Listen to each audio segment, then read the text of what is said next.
a real estate and finance expert that goes to bat for you every day as a consumer advocate. Your host and the consumer quarterback, Brandon Rhymes. And welcome to the Consumer Quarterback Show. We love to help you as your consumer advocate, help you understand your buying decisions, make you more street smart here on the Consumer Quarterback Show. We got a great lineup for you as usual here. Dr. Michael Schwartz back in studio, author of Fauci's Fiction. We're going to talk with him about a couple of recent new studies that came out. CNN confronts Fauci on their show, on their network, around mask efficacy. We're going to talk about that. Also, Bill Maher and Joe Rogan talk about the government's emergency use authorization and ivermectin. So we're going to dive deep into that and, of course, highlight his book, Fauci's Fiction, the book on COVID. Also, coming up, Alex Lima, Black Belt Fitness and Martial Arts. We're going to discuss the power of Google and some of these large tech companies that seem to be need to be broken up, in my opinion. Also, our restaurant partner, Doug Clark, coming up as well. Ours Creole, right there in Tarpon Springs. Awesome restaurant. If you haven't checked it out, I would definitely recommend you do so. All right, before we do, we'd like to feature a couple of our listings here. We've got our hot listings from the Platinum MVP team, Keller Williams Realty. We got a property that we have a co-listing on in Pebble Creek Court in Orlando. We've got a property at Four Corners, Florida. It's in Orlando, just about 10 minutes outside of Disney in downtown. Pebble Creek Court got 100 acres of land for sale here. It's a $13 million opportunity for developers, builders, entrepreneurs, prime development land, excellent location for a short-term rental community. Disney, Universal Studios, SeaWorld, just about 10 minutes away, 10 miles away. Pebble Creek Court, Four Corners, Florida. This is a co-listing that we have with the Meraki Group in Orlando, Keller Williams in Orlando. Also, 7202 US Highway 301 South in Riverview. This one is another commercial property. Of course, we list vacant land, residential properties, and commercial real estate properties for our wonderful clients here in Tampa Bay. And this one is a very unique property. You got a corner lot location. You have a auto shop, mechanic shop, muffler shop there, as well as another building that could be utilized as professional space for a real estate or mortgage, title company, attorney, office, etc. 7202 US Highway 301 South in Riverview. Corner lot location, lots of traffic, driving by 40 to 50,000 vehicles a day at this beautiful location in Riverview, Florida. And you can see all of our real estate listings at PlatinumCoastalElite.com. Try that in a small town. See how far you make it down. All right, Dr. Michael Schwartz, welcome back, sir. Hey, thanks for having me. I got lucky. I was in town this week. Yeah, exactly. That's perfect because you've got multiple offices across the United States, and you're doing a lot of travel. And I didn't realize you actually did some comedy too, or had some comedy stuff. 20 some years. Nice. It's hard to mix the serious COVID with let's do a couple jokes, but it happens. Yeah, I like it. I'd love to get. If there's a comedy school, I'd love to kind of go check it out just to kind of get some of that into my repertoire, because I think in sales, especially too, if you can make people laugh, man, you're getting a lot of you're garnering a lot of favor there. Yeah, it's learning how to talk to people, right? It's exactly. a tough thing. Yeah, that's right.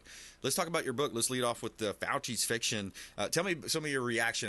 We've kind of talked off air a little about it, but it seems like you're making an impact into some of the unsuspecting people. They start reading the book and they're like, wow, I didn't realize that was in there, because it's all medical research based, right? Yeah, so I was the first guy to conduct a COVID test in New Jersey. We subsequently had 19,000 patients, 44,000 tests, lots of horizontal data, lots of sciencey stuff that I don't want to bore your audience with. But you can spot trends fairly early on. We knew back in April of 2020 that this thing wasn't as deadly as everyone was saying. We knew that most of our patients, 90% of them, were asymptomatic or mild. But you can see the divide. You can see the dichotomy still going on today. It's like, let's do the opposite of Trump. And people will look at the cover of this book and they'll think that it's political. It has nothing to do with politics. We try to leave politics completely out of this book and make it just database so that we could educate people on what COVID is, how it transmits, how deadly it really is, what works for it, treatments, all that fun stuff. But it's all in the book. We still talk a different language today. And I know what you're alluding to. I have a liberal friend who didn't want to buy the book because he saw the cover, thought it was political. I convinced him and said, hey, give it a shot. So he surprised me, shot me a text when it came in. He bought the book. I had to wait about 4 weeks, and he texted me and said, hey, I want to call you tomorrow to give you my synopsis. So I'm nervous sitting there, twiddling my thumbs. And he called me up and he said the most wonderful things. He said, look, first of all, I learned a lot. I was really impressed with the book. He said, I can't believe we didn't know some of this stuff. Right. And he said, you really changed my mind. And he actually said the words, everyone needs to read this book. Yeah. And it was kind of incredible coming from somebody who's a little bit on the left. Right. His wife a little bit more left of him. She's going to give it a shot next. So Good. I'm glad I got him to take the mask off and live his life a little bit. And it's nice to hear. Yeah, it's like freedom's under attack in America, and there's two. Isn't it interesting, or interesting and scary at the same time? Because there's really there's almost, you could say, two Americas. There's the people that watch a certain channel, news channels. You got the people watching the opposite news channels, and then we're all getting all this different information. It's like, hey, look, if we really took the time to slow down and value other people's opinion, first of all, they're human beings that have opinions, and I would say also, how many times have you had an opinion in your life, and I'm saying this rhetorically to everybody, that you thought you were leaning a certain way, but then you found out new information, and then you swallowed your pride and said, you know what, I was wrong on that. I actually came to this. So I think as Americans, we need to try to find that common ground, and then where do you find the facts? How do you find the facts, right? Yeah, that's it. I mean, I'm a data guy. I let the data tell the story. It doesn't lie. You can come up with an opinion, and people talk about opinions on COVID all day. What they think they saw, what that would happen to them. But when you look at 19,000 patients, it gives you a different idea because you see the 30,000-foot view. My mother's one of them. My mother watches MSNBC all day, and she still sanitizes her groceries. She won't leave the house. Even though her son owns a medical clinic and pretty much wrote the book on COVID, right, she just doesn't get it. And it's funny when you have somebody who's watching a channel like that, if you think every pundit in the world is saying the same thing, when you hear the opposite opinion, you think we're all nuts. Right. And I know you're like me. You'll tune into the other channels just to kind of see what they're saying and get a byline and a narrative here. But they won't do that. They think that we're lying when I have no there's no reason for me to lie to my patients. My patients actually told the story. Right. So we want to help our patients, and we learn this stuff in segments. It wasn't like we learned all this in one day. Right. But the bulk of what's in this book we knew very early on, and that's kind of the shame. That's what letting the government and the media do what they did to this country is atrocious. Yeah. And we need to have a conversation about that. I mean, look at the you look at CNN. It's all about Trump indictment, Trump this. You don't get any of the Biden nonsense and the Biden crime family. You get any of that. And then the opposite channel is mostly the opposite. But it's crazy where we're at. If you just joined us, we're talking with Dr. Michael Schwartz here on the Consumer Quarterback Show. He's an author. The book is Fauci's Fiction, and I highly recommend it. I've started it. I haven't gotten to. I'm a little bit busy right now, but I've got a vacation coming up, so I'm gonna take a good read. That there we go. This next week coming up, I've got a vacation time. So Fauci's Fiction. Speaking of Fauci's Fiction, he was called out by, you think about left-wing CNN. Here's CNN confronting Fauci on the latest study. And then, of course, I'm going to value your feedback here on this one. So many of the people who listen to this podcast are conservatives, but some are not. Some are open-minded. Some want to hear both sides. So maybe you think, all right, I'm not going to trust Cruz. I'm not going to trust Ferguson on this. All right, if you don't trust me, listen to CNN. Left-wing CNN confronting Dr. Fauci this past weekend about his false claims about masks. Give a listen. There is a perception out there by many, how many I don't know, that they don't work, and that the data concludes that they didn't work in the first go-round. Respond to that on masks. Yeah, well, that's not so. I mean, when you're talking about at the population level, that the data are less strong than knowing that if you look on a situation as an individual protecting themselves or protecting them from spreading it, there's no doubt that masks work. Different studies give different percentages of advantage of wearing it, but there's no doubt that the weight of the studies, and there have been many studies, indicate the benefit of wearing masks. I can't stand hearing that guy's voice anyways, but your opinion. Well, there's a lot to unpack here. The first thing is, number one, he said the word mask. He didn't say what type of mask. And this is one of the issues I have. When they started the mask mandate on planes, we know that for a virus of this size, the only appropriate mask that's going to do any good in any sense is a properly fitted N95 mask. When you work at the hospital and the infectious disease team comes around, they fit the employees with properly fitted N95 masks. They never said to wear those on a plane. They just said a mask. So we're talking in semantics at this point. Who cares? For him to have the audacity to come out and say that, Sweden did exactly nothing. They did nothing during the pandemic, and their curve was exactly the same. Right. They had zero appreciable value, and you can see that when you understand how viruses transmit. These things are 0.1 micron. Anything at less than 0.25 microns becomes part of air fluidity, and you don't see these things duct taped to people's faces. They're not using the filter. Right. You have a mask that's hanging half off your face. You're breathing room air, and when you understand particle size and that these things do not settle by gravity, when you have a sick person in a room who's symptomatic, you are walking around amongst millions and billions of particles. It only takes one live particle to infect you. So just to perpetuate this nonsense is stupid at this point. They had no appreciable value whatsoever. We know that from looking at our data. We know that from looking at Sweden. I even quoted Dr. Lydia Baruba in my book from MIT, who did a study early on just breathing in a room. 27.2 feet was the spread. Okay, not 6 feet. We keep making up numbers to just further this narrative, and it's really just insulting at this point. It really is, and it's a control.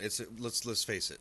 They're totalitarians. They're authoritarians. They want to control us. They want to be able to tell you to do it, and then turn those that believe with them against the other people that aren't wearing the mask. You walk through Publix, and you get the dirty eyes. Why are you not wearing a mask? And look, and if you want to wear the mask, fine, do it. If you have personal need and you have a personal reason to do it, but don't. And I don't want people making fun of them either. They should be able to wear that mask. Now, if you're driving in your car by yourself, then I don't know. There's something there. Well, you want to get into the comedy side, Brandon. There is a line that I do use in the book, and I say, a lot of people will come up to me and tell me they have an underlying condition, and I'll say, what is it, stupidity? Because that's the only way you're wearing one of these things at this point. Yeah, exactly. Yeah, and it's kind of like wearing a condom in the bed by yourself. I don't know. Exactly. Anyhow, so let's. We're talking with Dr. Michael Schwartz here, author of Fauci's Fiction on the Consumer Quarterback Show here on the program. So there's also look at Novak Djokovic. He had to miss out in playing in Australia, who did horrible lockdowns. I mean, some of the videos coming out of Australia were terrible. But Novak Djokovic, I've got a cool clip I'm going to play. It talks about Aaron Rodgers holding up a sign at I guess he was watching a match recently, and he was holding up a sign that says "No Vax Djokovic." That's right. Novak Djokovic, as we've reported, missed the U.S. Open last year because he was not allowed into the States due to his refusal to be vaccinated against COVID-19. Right. Now, he also missed out on the Australian Open in 2022 when he was deported, but won that Grand Slam this January upon his return. And I'm sure a lot of Joker fans are hoping that he'll do the same in Flushing Meadows this year, now that the vaccine restrictions have been lifted and he's allowed back into our country. And now he's made his way through to the semifinals at the U.S. Open. In fact, last Sunday, New York Jets quarterback Aaron Rodgers was spotted in the stands supporting Djokovic. That's right. He even posted a photo of Novak serving with the hashtag #NoVaxDjokovic.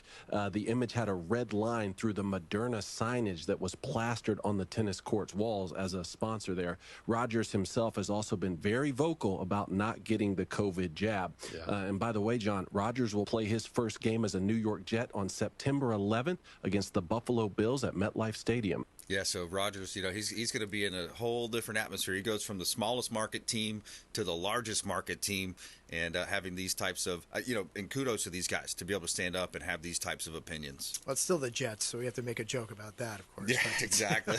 But no, they did the right thing. I mean, when you look at it, and I'll say this, and I think I said it on your last show, but we didn't not recommend the vaccine because we thought there was going to be issues with it. We didn't recommend the vaccine ever in our office because they simply don't work. Yeah. So why would I give my patient an experimental mRNA vaccine that doesn't really do anything? It gives you 120 antibody response.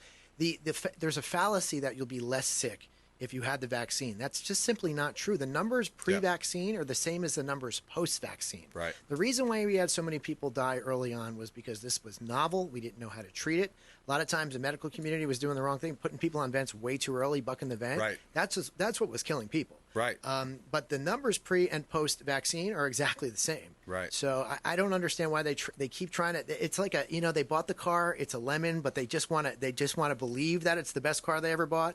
It's that post consumer, like I gotta pump it up thing. And I don't think these people are ever going to learn, even by looking at the data showing us that we were right the entire time. They'll never come out and admit it. So kudos to Aaron Rodgers and Djokovic. Yeah, exactly. And you're exactly right. Do you ever see like the Washington Post or all these, hey, we were actually wrong on this whole Russia collusion thing? Did they come back and say they were wrong about that? Oh. They swayed the election, but no, they still carry this whole line of, and I really think it was just an overall conspiracy of a pandemic. I think Obama's behind it. The whole thing was planned and orchestrated, leading to the mail-in ballots and the Zuckerbucks and everything. Well, I think they, even if it wasn't planned, it was definitely exploited to that exactly. point. They had what's that book? Rules for Radicals. Never let a crisis go to waste. Saul Alinsky, I think. Yep. So, that's exactly what they did. They definitely exploited it. And by the way, we're kind of headed toward that now. You're starting to see the mask mandates again. That's right. I talk a lot about it. It's too much to get into on the show about the science of how the numbers dropped. And once you got rid of the CARES Act and introduced rapid testing, those numbers don't get reported, and not everyone can test again. So the numbers are artificially low right now. Watch for a resurgence of something like the CARES Act, because once they open up testing again for anybody and any time to get a test, those numbers will go through the roof. If they start doing that and they start, leaning toward mail-in ballots, you'll start to see there's an agenda there. There's too much science. We talk about it all the time in politics, getting into the weeds, because most people don't pay attention to these things. Your audience might be a little bit different, but the average person doesn't pay attention. My mother, who I mentioned before, who's washing her groceries still, she still thinks there's Russian collusion going on. Oh, right. Exactly. And that's the problem with them. Again, two Americas. We're going to take a quick break there. When we come back, more with Dr. Michael Schwartz here on the Consumer Quarterback Show, author of Fauci's Fiction. And let's talk a little bit also about your location in South Tampa. Got an awesome Hyde Park location right here in Tampa Bay. More coming up here on the Consumer Quarterback Show. Hey, follow us online. We'd love to connect with you at Brandon Rhymes 1, at CQB Show, and subscribe to the YouTube channel. Over 2,000 videos on our YouTube channel as well, Brandon Rhymes Realty. We'll be right back here on the Consumer Quarterback Show, consumerqb.com. Hey, everybody, it's the Captain, Matt Bruce, and you're listening to my buddy, Brandon Rhymes, a consumer quarterback. Sell, Brandon, sell. All right, Brandon Rhymes in studio. Dr. Michael Schwartz here, author of Fauci's Fiction, his awesome book here on the Consumer Quarterback Show. A couple of hot listings here on the program. We always like to feature our real estate properties. Our strategy is to help our sellers sell faster for more money. 6504 South Linda Street in Tampa. We got a beautiful single-family home in South Tampa here. You have a large lot as well, over a quarter acre of land, updated kitchen and bath, motivated seller, 1,900 square feet in beautiful South Tampa. 6504 South Linda Street, Tampa, Florida, Hillsborough County. All right. 2817 Gulf City Road. How about some vacant land? Where are my builder developers out there? I've got some vacant land. This is 23 acres on the Little Manatee River. Direct access into the Gulf of Mexico from Hillsborough County. Motivated seller here, can be subdivided into multiple lots. Deep water access, direct Gulf access to the Gulf of Mexico. Prime waterfront development opportunity. 2817 Gulf City Road in Ruskin, Florida. And you can see all of our listings at PlatinumCoastalElite.com. Sun is shining, the weather is sweet. All right. So tell us a little bit about your local presence here in Tampa Bay, because you're right there in beautiful Hyde Park, right? Sure, yeah. We're on Platte, right at Platten Boulevard. I'm still learning the area, It's a great spot. It's Hyde Park. It's my Wellness Express. We do everything. We're primary care, integrative medicine. My motto is, if you have an 11 o'clock appointment, we see you at 11 o'clock. I think that's my biggest pet peeve, is when you go to the doctor and you have to wait for 2 hours, because your time is as valuable as ours, and we really want to respect that. That's cool, man. But we do a lot of cool stuff. So, a lot of integrative medicine, genetic testing, weight loss, hormone therapy. Everyone's coming in for semaglutide. I'm sure you've heard of Ozempic, Wegovy. That is a great, easy way to lose weight, as long as you qualify and you're healthy enough to do that. And then we do med spas, so Botox, fillers, we do IV infusions, PRP, we have lasers, so dark spots, red spots, hair removal, you name it, IV infusions, lots of fun stuff in the office, microneedling. So give us a chance to check it out, mywellnessexpress.com. Would love to see you. Mywellnessexpress.com. You got it. I love that. Hey, look, you're hitting on everything there. I mean, there's so much you can do these days. I've heard a lot of good things about peptides. Is that also something to think about? Peptides are fantastic. Yeah. I love peptides. You can do a lot of stuff with peptides, and there's hundreds of them out there. So it just depends on your needs. Medicine's not one size fits all, like the government tried to handle COVID. Right. Everybody's individual. So we're going to look at your blood work, see what your goals are. And we just added 2 estheticians. So Logan is in here in studio with me, and I'd be remiss if I did not mention we're going to be offering facials at 2 locations now. Sweet. As well. Yeah, everybody loves a nice facial, man. Nice relaxation facial, massage. Yeah, love that stuff. Getting the, spa days aren't just for the women. It's true. Men, we can do spa days too and enjoy it and relax and de-stress. That's right, de-stress. Is stress really the number one killer? Right? I mean, it really is. I'm stressed, so I don't have much longer to go. There you go. Yeah, it really is. So South Tampa, you got a great location there, and folks that are looking for any kind of. Primary care, did you say? Yeah, we're more concierge primary care. So, you come in with the bulk of what we do is probably more med spa in this office. My office in New Jersey is a little bit, kind of even 50-50. Here we do a little bit more med spa. My practitioner, Jamie Hodge, she's fantastic. She's been doing med spa for many, many years. I learn something from her every single day when I see her with a client. She's fantastic. Always offer a free consult. A lot of folks come in, like I said, right now for weight loss because everybody's hearing about it on TV, of course. You see all these folks, the Hollywood shot, the skinny shot. I've done semaglutide myself. I'm down 18 pounds. It was the easiest way I've ever lost weight. I feel great. It regulates your blood sugar. A1C is going to go down. It's going to add years to your life. Semaglutide's fantastic. Wow. But, like you mentioned, the peptides, there's a solution for everybody depending on what you need to do. Yeah. Testosterone, whatever it is. Yeah. But everything's free consult. Come in. We'll talk about your needs, see what's right for you, and then go from there. Yeah, I like it. And the worst thing is to do nothing. You sit back, you don't know where you're at. That's why I love the idea of getting the blood work done, checking out where's my micronutrients, what about my testosterone, all these different numbers that you can monitor. Especially today, there's so many different ways you can really analyze it and turn it into a big chemical formulation or a math equation, right? Sure, your cortisol might be out of whack, and that's why you're holding on to all this weight. I mean, everybody's a little different. But that's the cool thing about medicine. It's a practice, so there's lots of different options. And again, it's not one size fits all. So we'll see what makes the most sense for you. That's what you got to worry about. A lot of these people go on the black market looking for things, and you're not looking at the blood work. You're not really talking to a practitioner. That shouldn't be the way you handle your health care. Right. But a lot of these things are very reasonable. They're not very expensive, and you see a lot of benefits.